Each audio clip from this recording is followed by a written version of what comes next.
It started in Spring City, Pennsylvania, at the Penn State School and Hospital, or what was left of it. I wasn't looking for trouble. I was looking for work. The economy had been rough, and I'd been desperate. That's how I ended up on a job listing for overnight security at Penhurst, the infamous abandoned mental hospital that had been shut down in 1987 due to horrific reports of abuse, neglect, and inhumane conditions. It was March 2024, the day is still cold, the nights colder. The ad said $300 per night, no questions asked. The moment I saw it, I knew there had to be a catch. I was 29, a former EMT, and had spent the last year bouncing between security jobs after getting laid off. PTSD from years on the job kept me from going back to emergency medicine, but my skills made me a good fit for private security gigs. I had seen bad things, accidents, overdoses, bodies in ways they weren't meant to be, but nothing could have prepared me for Penhurst. The hospital sat in the middle of a 600-acre compound, a vast decaying labyrinth of crumbling buildings, overgrown courtyards, and underground tunnels that once connected the wards. The main building, Administration Hall, was where I was stationed. The job requirements were simple. Stay inside the front security office. Monitor the cameras. Don't go past the first floor. If you hear anything unusual, do not investigate. Under no circumstances should you enter the tunnels. The hiring manager was a man named Glenn, a short, heavy-set guy who looked like he'd spent too many years behind a desk. He met me outside, handed me an old key ring, and walked me through the building as if we were just checking into a motel. The air inside was thick with mildew, rot, and something foul, something that smelled like time itself had rotted in these walls. Place has a history, you probably know, Glenn said, voice flat. Don't listen to the stories. You'll hear stuff. It's just an old building settling. He gave a forced chuckle. You'll be fine. Just keep the doors locked. Why the tunnels? I asked. They're sealed anyway, aren't they? Glenn looked at me, and for the first time, his expression shifted, something behind his eyes. A flicker of hesitation? Just don't go near them, man. He handed me an old walkie-talkie. If anything happens, radio me. I glanced at the screen in the security office as he left. The hospital had 15 working cameras, mostly set up on the first floor. The third floor had no power, and the basement cameras only showed static. I cycled through the feeds, empty hallways, broken wheelchairs, graffiti-covered walls. One of the cameras showed a long, black door at the end of a hallway, marked tunnel access. The lock had been rusted shut for decades. I told myself this was just another job. Then, the first hour passed, and the noises started. It was small at first, a distant clatter from the far wing. A scraping noise, like a chair dragging across tile. I checked the cameras. Nothing. Then, at 1:37 a.m., camera 9, the east wing near the old patient dorms, glitched. For half a second, I saw something in the hallway. A figure. Not moving. Just standing there. Then the camera cut to static. My stomach dropped. I rewound the footage, frame by frame. When I found it again, I froze. The figure was wearing a hospital gown. It was too thin, too tall. And its head was tilted at an unnatural angle, as if the neck had been snapped. Then, in the next frame, it was gone. The radio crackled to life. I jumped, grabbing it instinctively. Security office, this is Glenn. Everything okay? His voice sounded off, like he was testing me. I hesitated before responding. Yeah. Fine. Good, Glenn said. Just don't open any doors. I stared at the radio, my pulse hammering in my ears. I hadn't mentioned doors. I turned back to the monitors, and my blood went cold. The tunnel access door was open. I couldn't breathe. I kept staring at the monitor, at the tunnel access door that had no right being open. When I had started my shift, it had been sealed, rusted, and untouched for decades, yet there it was, yawning open into complete darkness. The camera angle barely showed past the doorway, just a void where the hallway should have been. I switched feeds, trying to find another angle, something to prove that my eyes were playing tricks on me, but the cameras in that section were nothing but static. My body tensed, every muscle locking up, my brain cycling through possibilities. Maybe an animal? But there was no way anything could have unlatched and pushed open that door. The radio crackled, making me jump. Security office, Glenn's voice came through, low and calm. "You there?" I hesitated before answering. My hands were cold and clammy. "Yeah." "Everything fine?" His tone was too careful, too neutral, like he was testing me. I swallowed hard. "The tunnel door, it's open." Silence. Not static, not movement, just a dead, hanging silence that stretched so long I almost thought the radio had died. Then Glenn finally spoke, slower this time, but weight in his words unmistakable. "Stay in the office." That was it. No questions, no concern, just an order. Then the radio clicked off. I turned back to the monitors, switching frantically between feeds. My heart hammered so hard I thought I might pass out. The hallway past the tunnel door was still empty, yet something felt wrong, not just the sight of the door being open, but the very air in the building itself. It felt heavier, as if something had shifted, as if something unseen was now waiting. My hands tightened around the radio until my knuckles went white. I knew the rules. Stay inside office. Don't investigate. Ignore the noises. But the moment I reminded myself of those rules, the moment I tried to steady my breath, I heard it. Footsteps. Soft. Wet.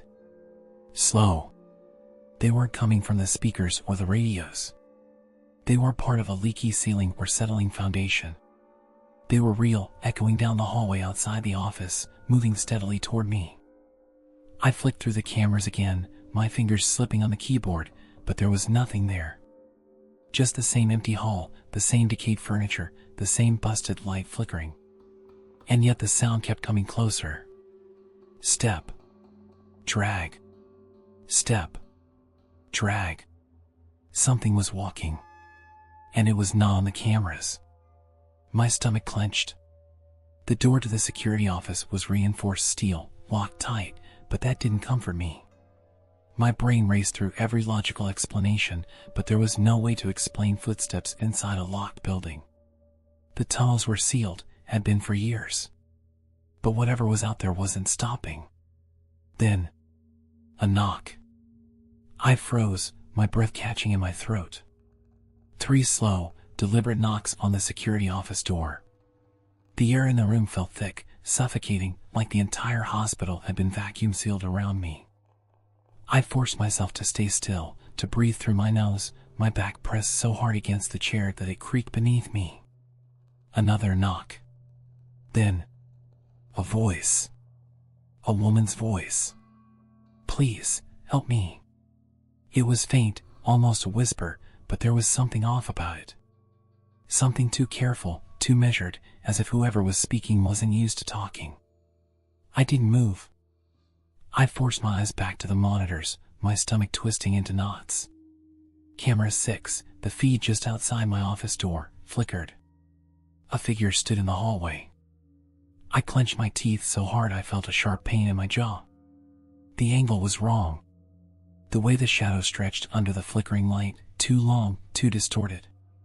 The body was thin, the limbs bending in a way that looked painful. The voice came again, closer this time. "Please. I don't know where I am." I fought every instinct screaming at me to get up and run. I forced myself to keep looking at the monitor, at the way the shadow moved without moving, how the shape seemed to ripple as if it wasn't fully real. Then the door handle turned. I bolted upright, my hands slamming against the desk. The door was locked, it had to be, but the handle kept twisting, rattling, something testing it, pressing against it. The knocking stopped. The footsteps faded.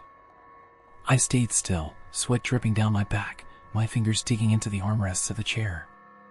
My heart was beating too fast, my vision blurring at the edges. I forced myself to check the monitor again. The shadow was gone. I exhaled shakily. 2 hours had passed. 5 more to go. I sat down again, my hands shaking as I pressed them against my face, trying to ground myself. The air in the room was so cold, my breath visible in the dim glow of the monitors. I needed to calm down. I needed to. The lights cut out. The security office was swallowed in pitch black darkness. A second later, the cameras started flickering, each feed turning to static before cutting back in a stuttering, glitching mess. My hands flew to the controls, but before I could do anything, camera 9, the one facing the tunnel entrance, lit up. Something was crawling out of the tunnel. I couldn't move. The thing pulling itself through the doorway wasn't walking. It was dragging itself, limb over limb, pulling with long, unnatural fingers. Its skin was too pale, stretched thin over sharp, jagged bones. It had no hair, no features, just an empty mouth, hanging open in a silent scream. It stopped. The head snapped upward, as if sensing something. Then, in a jerky, disjointed motion, it turned toward the camera. And it grinned. A wide, sharp-toothed grin that stretched too far, splitting its face in half. The feed cut to static. And in the dark, I heard breathing, not from the monitors, not from the radio. From right outside the door. The room was completely black, the monitors flashing static as I sat frozen in the darkness, gripping the edge of the desk so hard I thought my fingers might break. The air was heavy, thick, pressing against my skin like an unseen weight, and beneath the humming silence, I heard it, breathing. It wasn't coming from the speakers or the security system. It was coming from outside the door. The breath was wet, labored, like something was dragging each inhale from the depths of a ruined throat. I forced myself to stay still, my ears straining against the silence, waiting for another sound, another movement, but the only thing I could hear was my own heartbeat hammering against my ribs like a trapped animal. The monitor flickered. For a split second, camera 9 came back online, and I saw it. The thing that had crawled from the tunnel was now standing upright in the hallway. Its limbs were too long, its joints sharp and unnatural, the skin stretched so tight across its bones that it looked like it might split open at any second. The worst part wasn't the way it stood, hunched and waiting, or the way its arms twitched at its sides, it was its face. That same grin, impossibly wide, splitting from cheek to cheek, filled with too many needle-thin teeth. Then the camera cut out again. I didn't move. The radio sat on the desk next to me, useless, silent. Glenn wasn't responding. No one was. There was only the dark, the static, and that thing in the hallway. The breathing had stopped. The air was still.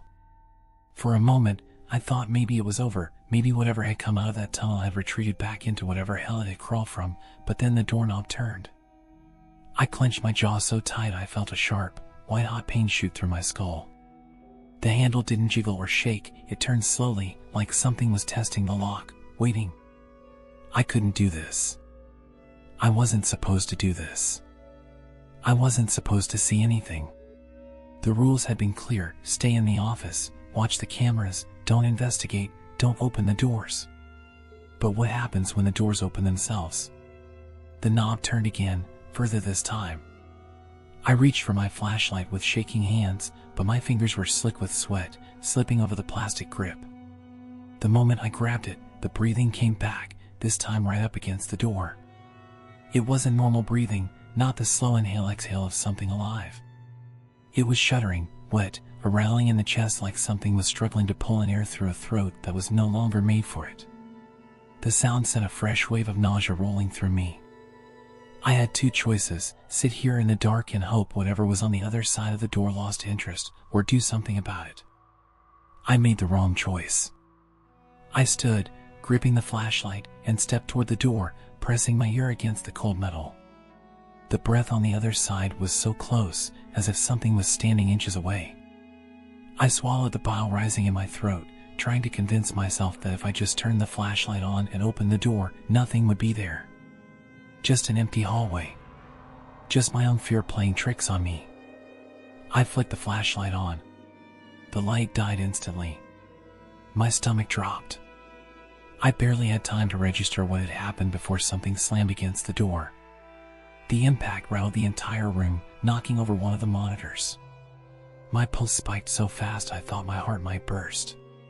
Then, from the other side, scratching. Slow, deliberate, the sound of nails dragging over metal, long and lingering. It wasn't trying to get in. It was teasing me. I stumbled backward, nearly knocking over the chair. My hands fumbled for the radio, smashing the call button so hard I heard the plastic crack. "Glenn," I gasped, my voice raw. "Glenn, something's out here." The door. Static.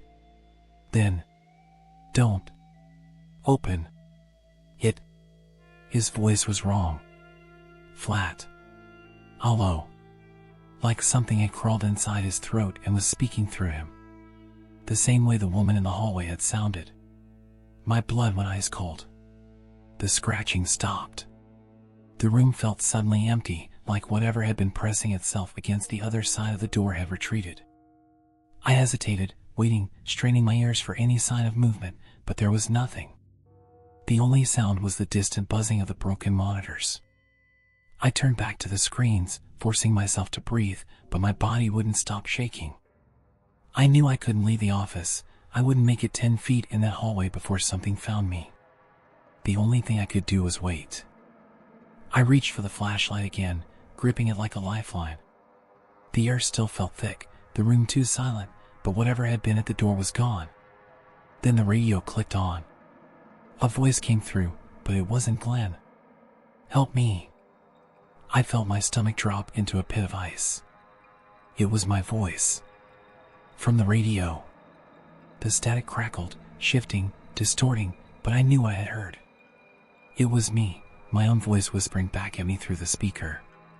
The exact same words I had spoken not 10 seconds ago. The blood in my veins turned to lead. The monitors flickered. Camera 3, the one inside the office with me, turned on. And there was something standing behind me.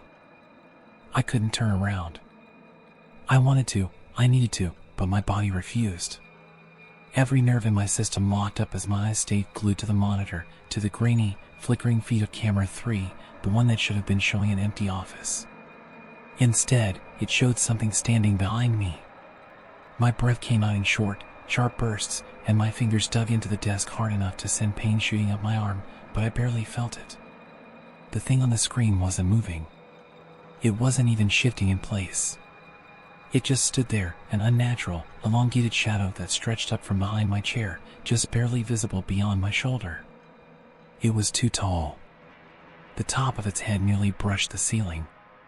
Its arms hung at its sides, thin and too long, the fingers ending in dark, jagged points, like something half-formed, like something that had been stretched into the shape of a person but hadn't quite gotten it right. Its face, God, its face. It was looking at me.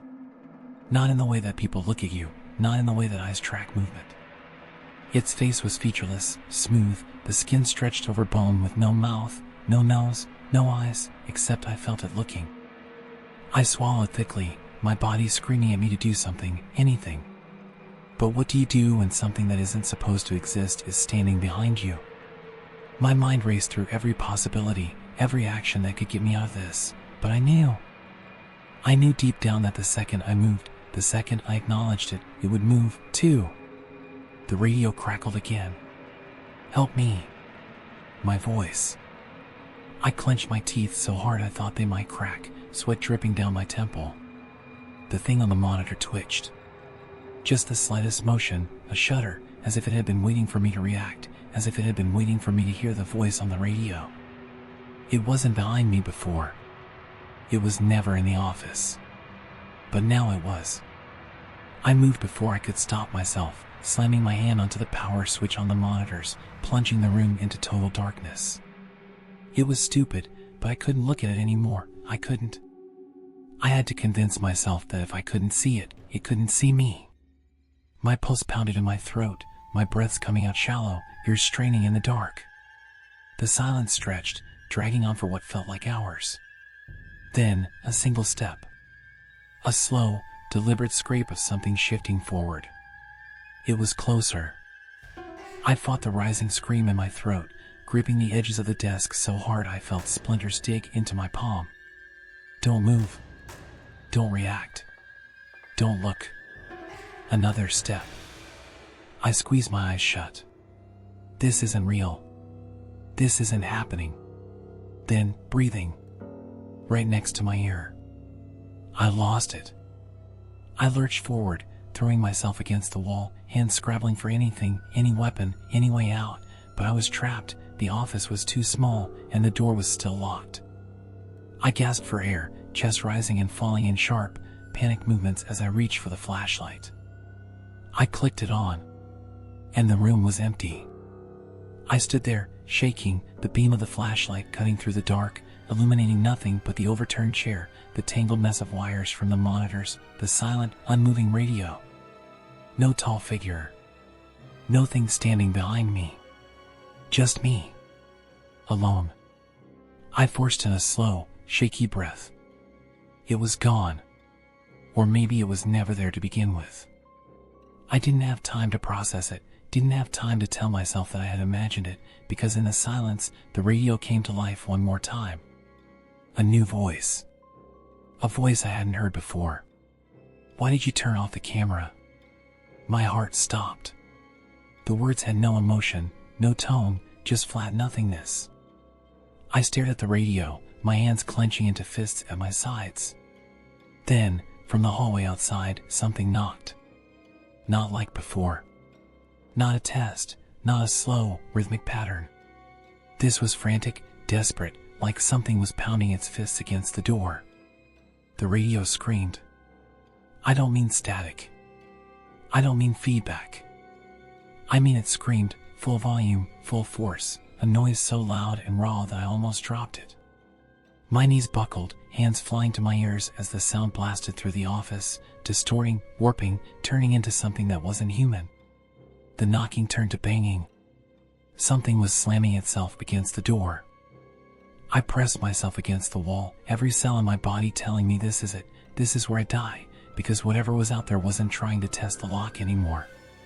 It was trying to break through. I had to move. I had to get out. I grabbed the keys from the desk, my fingers fumbling, trying to find the one for the back exit, trying to get the hell out of here before the door gave way.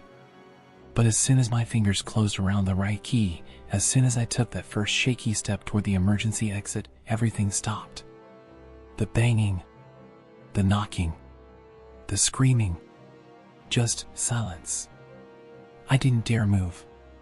The air felt different. Then, behind me, from the radio, laughter. Slow. Soft. Right before the lights flickered back on. I turned, barely able to breathe. The monitor snapped back to life, all feeds running perfectly, as if nothing had happened. As if nothing had ever been wrong. Except one thing. The tunnel access door was open again. And this time, something was standing just inside it. Watching. Waiting. And it was smiling. I couldn't move. The air in the security office had shifted, thick and suffocating, as the monitors glowed in eerie silence. The tunnel access door was open again. But this time, I wasn't just staring at a dark void, I was staring at something inside it. The figure wasn't moving, but I knew it was watching me, its body half hidden in the blackness, just standing there with that awful, twisted grin.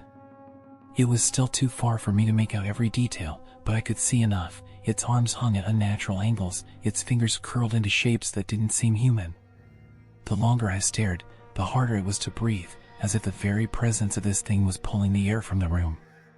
Then the radio crackled, and a voice I didn't recognize whispered, "I know you see me." I jolted, nearly knocking over the chair. My hands fumbled for the radio, but I didn't dare press the button. That voice hadn't come from Glenn. It hadn't come from anyone I recognized. It had come from something else. The monitors flickered again. On camera 9, the figure in the tunnel took a step forward. My entire body locked up. The movement was wrong, a slow, deliberate, jerking motion, like a marionette whose strings had just been pulled. Then another step. And another. The closer it got, the more details I could make out. Its skin was too pale, stretched tight over the skull, and the grin, God, the grin, was impossibly wide, filled with rows of teeth that were too sharp, too uneven, as if someone had carved a mouth where there shouldn't be one. The radio crackled again. The voice was clearer this time, more familiar. "Help me." I felt my stomach drop. That voice wasn't just familiar. It was mine. I stared at the radio in horror as the static swallowed my own distorted voice, a broken echo of the same words I had spoken earlier in the night. Then, laughter. Soft. Slow.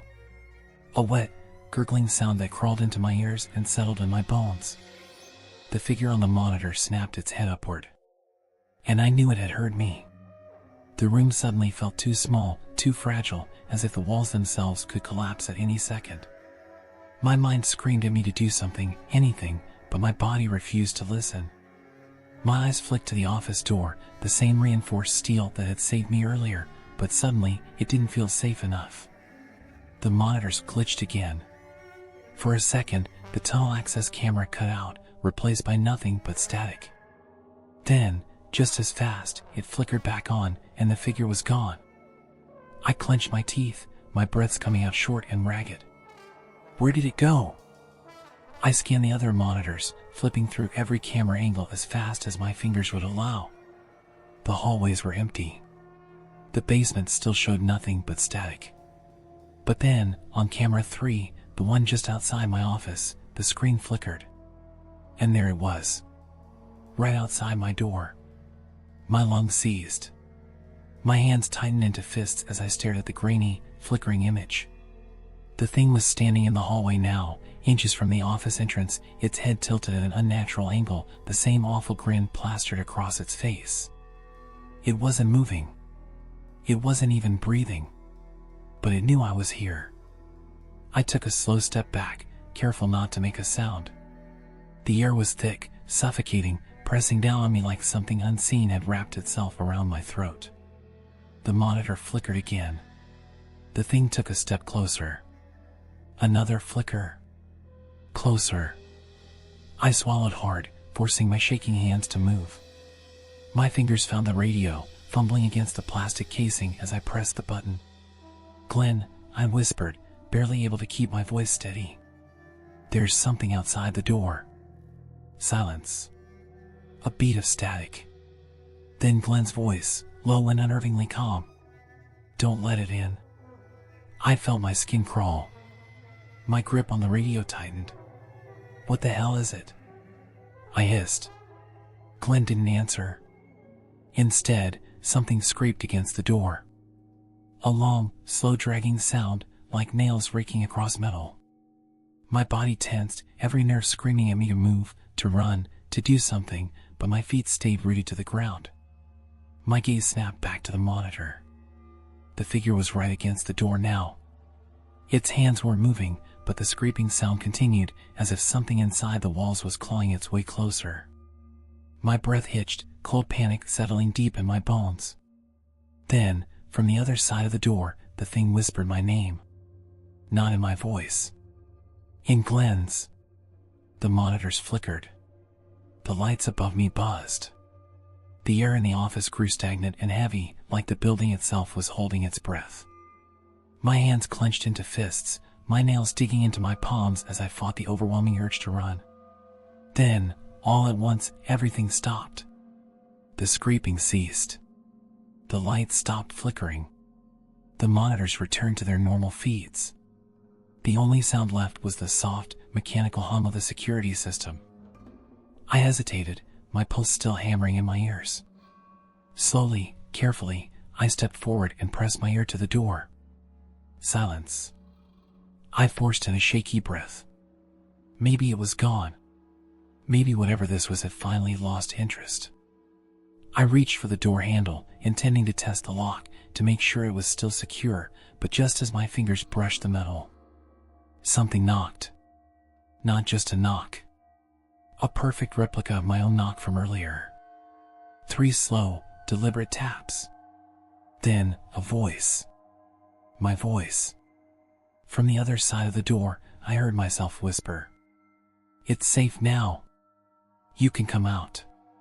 And then the lights cut out again.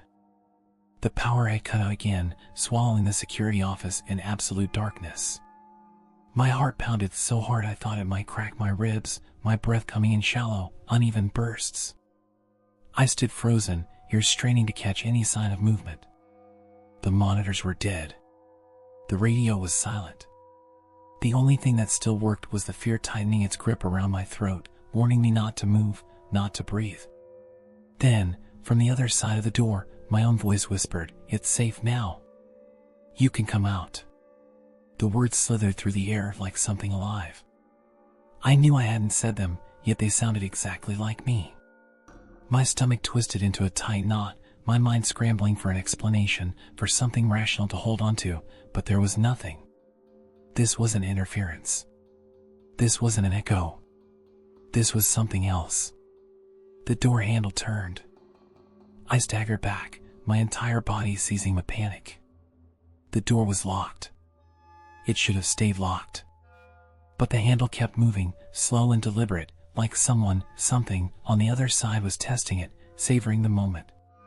My limbs refused to cooperate, every instinct screaming at me to run, to barricade the door, to fight, to do anything but stand here waiting for whatever was out there to decide what happened next. A metallic click echoed through the room. The door unlocked. Something pushed against it, opening a small gap just wide enough to reveal the darkness beyond. It wasn't enough to see anything clearly, but it was enough to know that something was standing there. Watching. Waiting. The breathing returned, wet and rattling, as if something with ruined lungs was dragging in each breath from deep inside its broken chest. I clamped a hand over my mouth, backing away slowly, trying not to make a sound. My foot knocked against the chair, the scrape of metal on tile unbearably loud. My jaw tightened, my body going rigid, and I squeezed my eyes shut. If I didn't move, if I didn't acknowledge it, maybe it wouldn't see me. Then, from the hallway, something whispered, "I see you." The door swung open. The emergency backup lights flickered to life, bathing the room in a dim red glow. I stumbled backward, my legs nearly giving out beneath me, but nothing came through the door. The hallway was empty. No figures. No shadows. Just a long, vacant stretch of peeling wallpaper and dust-covered floors. But something felt wrong. The monitors flickered back on, their feeds cutting in and out, static crawling across the screens like insects. My eyes darted between them, searching for an answer, for some proof of what had just happened, and then I saw it. Camera 9. The tunnel access door was still open, but the thing that had crawled out of it was no longer there. The feed glitched, distorting in sharp, jagged bursts, and for a split second, I saw something, not standing in the tunnel, not even in the hallway, but inside the security office. Behind me. I spun, swinging blindly with the flashlight, but there was nothing there. My pulse thundered in my ears. The radio remained lifeless. The air in the office had changed, heavy with something unseen, something pressing in on me, and I knew I wasn't alone. The radio crackled, static hissing through the speaker before a voice emerged. "Why are you hiding?" The words were slow, distorted, stretched and broken like something was speaking through a throat filled with water. My fingers dug into the edge of the desk, my breath sharp and uneven. I had to get out. I grabbed the keys, my grip slipping on the cold metal as I yanked them free. The emergency exit was my only chance. If I could just make it there, I could be out of this building and gone before whatever this was decided to follow me. I pushed forward, moving fast, my steps too loud against the silence, my breath bouncing off the decayed walls. I didn't look back. I didn't dare check the monitors again. I just ran. The hallway twisted ahead of me, lined with rusted stretchers, dust-covered wheelchairs, and remnants of old patient rooms that I barely registered in my panic. The peeling wallpaper looked like it was breathing. The flickering lights overhead cast warped, shifting shadows that seemed to move on their own. The emergency exit was just ahead, the red exit sign barely glowing above the door. I sprinted toward it, my fingers already reaching for the key. Then the intercom screeched to life. A high-pitched, garbled sound tore through the speakers, making me stumble. Another voice followed, distorted, warped beyond recognition. Turn around. My body locked up. I didn't want to. I didn't mean to. But I did. The hallway behind me was no longer the hallway I had just run through. The walls were rotting, the floor was slick with something dark, something shifting as if it were alive. The overhead lights pulsed in slow, unnatural waves, and standing beneath them, just a few feet away, was the figure from the tunnel. It wasn't grinning anymore. It wasn't standing still. It was crawling toward me on all fours. I ran, faster than I thought was possible, my lungs burning, my legs threatening to give out beneath me, but I didn't stop. I couldn't. The emergency exit was just ahead. I could see it, could already hear my own desperate breaths echoing in the silence. I crashed into the door, my hands scrambling to jam the key into the lock. The hallway behind me had gone silent. I refused to turn again. I twisted the key, yanked at the handle. The door didn't open. I shoved against it, throwing my full weight forward, twisting the knob over and over. The lock was undone. The key had turned. But the door would not open. Behind me, the breathing returned. It was right there. The air turned freezing, thick with the scent of rotting leaves and stagnant water. A hand brushed against my shoulder, too cold, too long.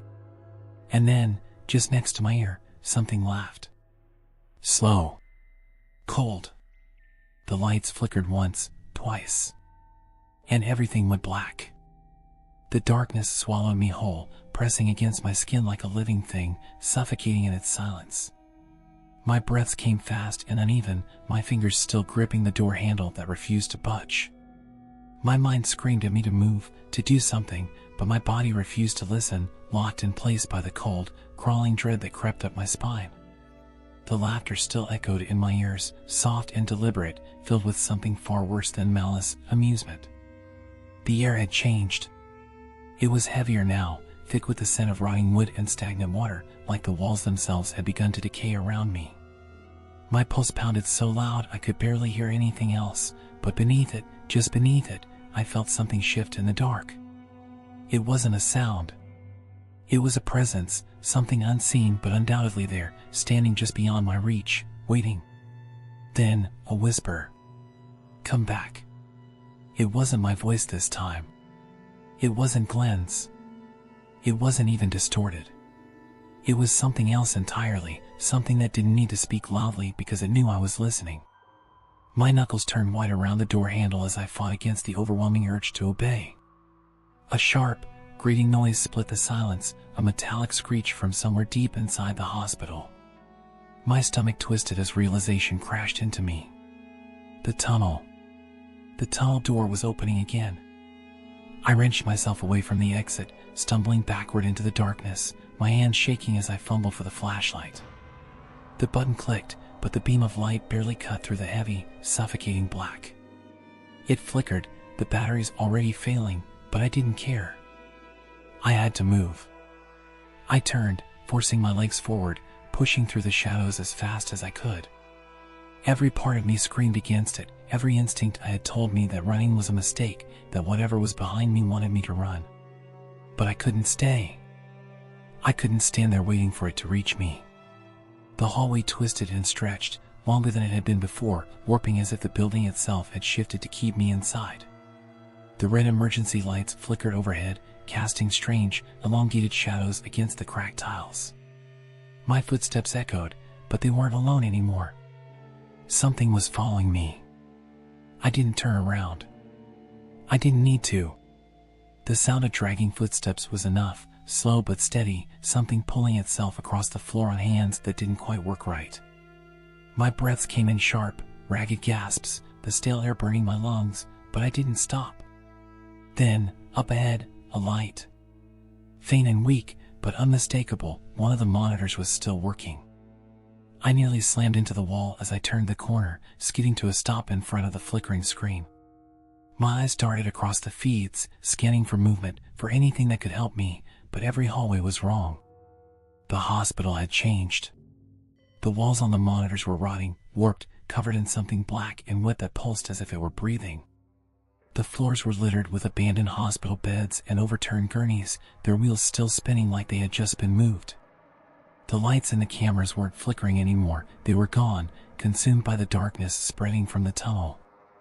And then I saw it. Camera 9. The tunnel was wide open now. The frame had been ripped apart, the rusted metal bent outward like something had forced its way through. The hall beyond was nothing but blackness, an absence of space itself, and yet something was standing just inside it. Not crawling. Not moving. Just standing. Its head was tilted toward the camera, its grin stretching even wider than before, the corners of its mouth splitting open like torn paper. But the worst part wasn't its face. It wasn't the impossible way its fingers curled around the edge of the tunnel door. It was the fact that I could see myself standing in the hallway behind it. The breath left my lungs in a shuddering gasp.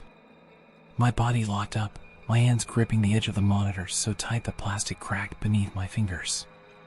This wasn't a recording. This wasn't a glitch. It was me. Now. And I was looking straight at the thing in the tunnel. But I wasn't looking at the camera.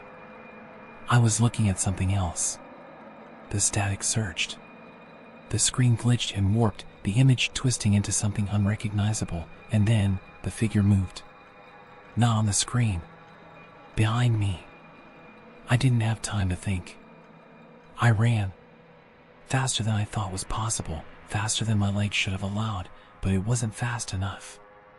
The air grew colder with every step, the walls warping and stretching around me, pulling me back toward the tunnel.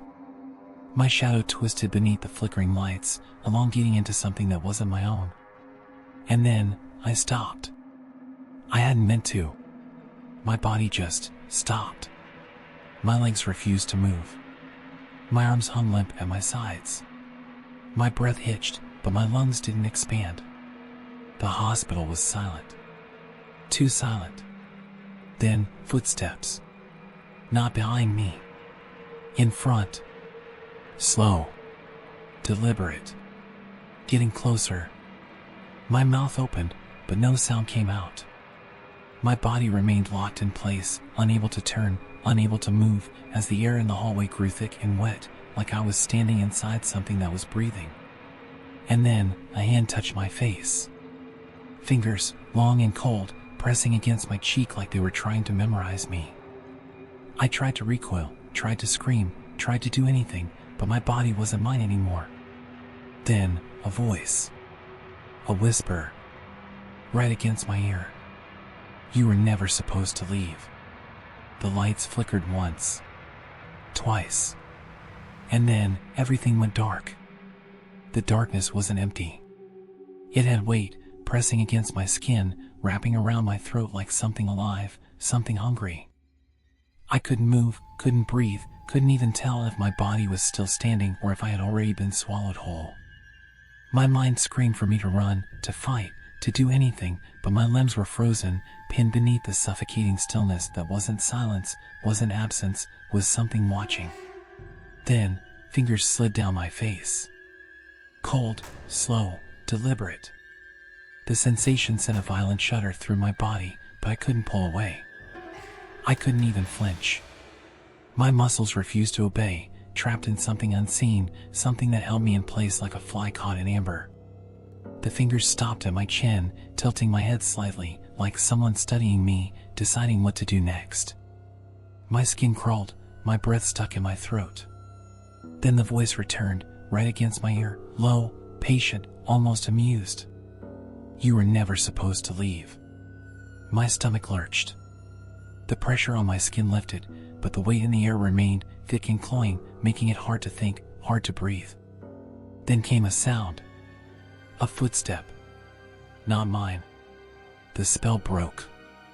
My body jerked forward, my legs nearly giving out beneath me as the unseen force released its hold. My hands shot out, gripping the nearest wall for balance, the sharp sting of peeling wallpaper biting into my fingers. My breath hitched, ragged and desperate, but I didn't care. I was free. For a second. Then I heard it again. A second footstep. Closer. I didn't look. I didn't dare. I forced myself forward, shoving away from the wall, nearly collapsing as my legs struggled to obey. The hallway stretched ahead, familiar but wrong, the red emergency lights flickering in slow, uneven pulses, casting long, shifting shadows against the walls. I pushed forward, my body screaming in protest, my vision tilting at the edges, but I couldn't stop. Something moved behind me, a scraping noise, too close, too deliberate. My pulse spiked, panic digging sharp claws into my ribs, but I didn't look. I just kept moving, one unsteady step after another, pushing toward the only thing that mattered, the exit. The monitors up ahead were still on. That wasn't right. They had flickered before. They had cut to static. But now, every screen was glowing, every feed was perfectly clear. My stomach twisted, my pulse hammering in my skull. Then I saw myself. On every single monitor. Not in the hallways. Not on the security cameras. Just me, standing inside the office, staring straight ahead, completely still. Except, I wasn't in the office. I was here. In the hallway. The figure on the screen tilted its head. I staggered back, my heel catching on the uneven tile, my heart seizing in my chest. The version of me on the monitors wasn't distorted. It wasn't static. It wasn't anything but me. But then it smiled. Not a normal smile. Not something human. It started slow, the edges of my reflection's lips curling upward, stretching too far, too wide, until the skin cracked and split like paper tearing. I turned and ran. The hallway twisted around me, the walls warping, closing in, the lights overhead pulsing brighter and darker in long, heaving waves. The floor beneath my feet shifted, the tile soft and damp, like I was running across something that was breathing. Then, a sound. Not the scraping. Not the footsteps. Laughter. Behind me. Above me. Inside me. I reached the office door. The security room was empty. No monitors. No desk. No sign that it had ever existed. I turned back, breath catching in my throat, my body trembling with exhaustion, with fear, with the undeniable certainty that something was watching, waiting, enjoying this. And then I saw it. The monitors hadn't disappeared. They had moved. Now, they stood inside the tunnel, stacked against the walls, flickering, glowing. And every screen still showed me. 100 versions of myself, standing inside a room that no longer existed, watching me as I stood outside the tunnel. Then they all turned their heads. All at once. Slow. Deliberate. Toward me. And then, in unison, they spoke. Come back. The tunnel door creaked open wider. The darkness inside wasn't normal. It wasn't just a lack of light. It was deep. It was moving. And then something stepped out. Not crawling. Not slithering. Not dragging itself forward in unnatural, twisted motions. Just stepping. Like it belonged here. Like it had always belonged here. And it looked like me. I wanted to run. I needed to. But my body wouldn't move. I was frozen, locked in place by something unseen, trapped in the moment before everything collapsed. Then, the figure in the tunnel tilted its head. It took another step forward. And then it smiled, a wide, tooth-filled, grinning void that wasn't my mouth anymore. Then the lights cut out. The darkness held me in place, a presence pressing down on my chest like something alive, something waiting. My lungs burned as I tried to breathe, but the air was thick, heavy, filled with a damp, running scent that made my stomach churn. My body refused to move, muscles locked in place, as if the very hospital itself had decided to keep me here. Then, something shifted in front of me, the faintest flicker of movement in the blackness, and I knew I wasn't alone. The figure from the tunnel had stepped fully into the hallway now, standing just a few feet away, its body still, its head tilted in unnatural curiosity. It looked like me. Same height. Same build. But the face wasn't mine. The grin stretched too wide, the skin too pale, the eyes too dark, like something wearing a person's shape but failing to understand how it was supposed to fit. The mouth twitched slightly, curling upward into something closer to hunger than amusement. My body screamed at me to move, to turn, to run, but my limbs were sluggish, unresponsive, as if the thing standing in front of me had already decided what happened next. Then, it spoke. "You've been here before." The voice was mine. Not distorted. Not warped. Just my voice, calm and steady, spoken with absolute certainty. My pulse pounded in my ears, my skin turning ice cold as I forced my legs to work, taking a stumbling step backward. The air thinned suddenly, as if whatever force had been holding me in place had loosened its grip, and the second I felt it, I moved. I turned and ran, my footsteps pounding against the decayed tile, the hallway stretching too long in front of me, warping, shifting, twisting in ways that didn't make sense. The hospital was changing again, the walls breathing, the light flickering in sluggish pulses. The emergency exit was ahead. I could see it. The red glow of the exit sign flickering unsteadily, the heavy metal door just a few feet away. My fingers dug into the key ring, already searching for the right one, my breath coming in ragged gasps as I closed the distance. Then, the laughter. Not from behind me. From in front. The exit door was open. Just barely. A thin, gaping slit of blackness stretching inward, waiting. And standing inside that darkness was me. Not the thing from the tunnel. Not the grinning figure that had crawled from the abyss beneath the hospital. Just me. Expressionless. Watching. I skidded to a stop, my pulse a frantic, painful hammer in my chest, every inch of my body screaming that this wasn't possible. My mind scrambled for logic, for explanation, but there was none. The person standing in the doorway wasn't a monster. It wasn't distorted. It wasn't broken. It was just me. I didn't speak. I didn't move. Neither did it. Then, slowly, it lifted its hand, my hand, and pointed back down the hallway, back toward the tunnel. I forced my breathing to slow, my fists clenching around the keys as I tried to understand what was happening, but nothing made sense anymore.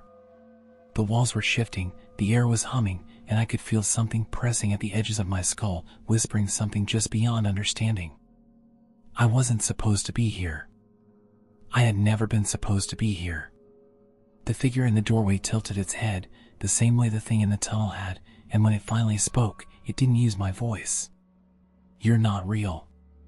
A violent shudder ripped through me, my breath catching in my throat as the words dug into me, sharp and absolute. My limbs locked, my vision blurred, and for a single, horrifying moment, I felt something peeling away, unraveling, shifting like the hospital around me. Then, a noise. A siren.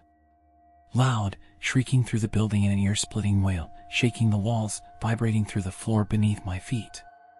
The figure at the door flinched, its expression twisting into something unreadable. The hallway around me shattered in an instant, the flickering lights exploding in bursts of sparks, the shadows imploding in on themselves like something had finally snapped. I didn't think. I didn't hesitate. I ran. Not toward the exit. Toward the tunnel.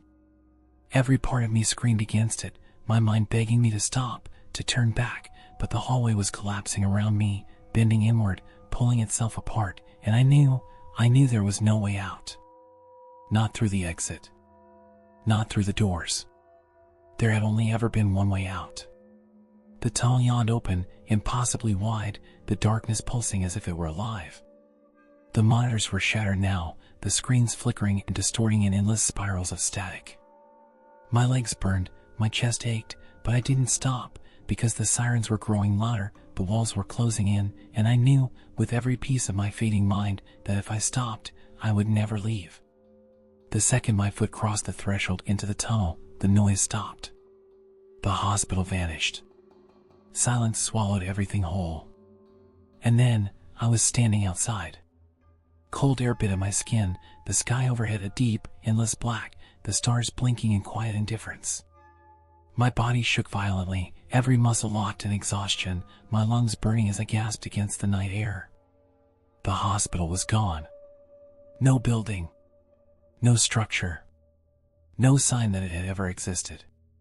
Just a vast, empty lot covered in dead grass and broken pavement, the only sound left the distant hum of a passing highway. My knees buckled, my mind spinning, my entire body trembling as the weight of what had happened threatened to drag me under. I didn't move for a long time. Eventually, I heard the distant sound of a car. Headlights washed over me as an old, rusted truck pulled up to the edge of the lot. The door creaked open. I forced myself to look up. Glenn stood there, watching me. He didn't speak. He didn't ask what happened. He just exhaled slowly, shaking his head, and finally muttered, "You made it further than most." I couldn't respond. I could barely breathe. He gestured toward the truck. "Come on. I'll take you home." I hesitated.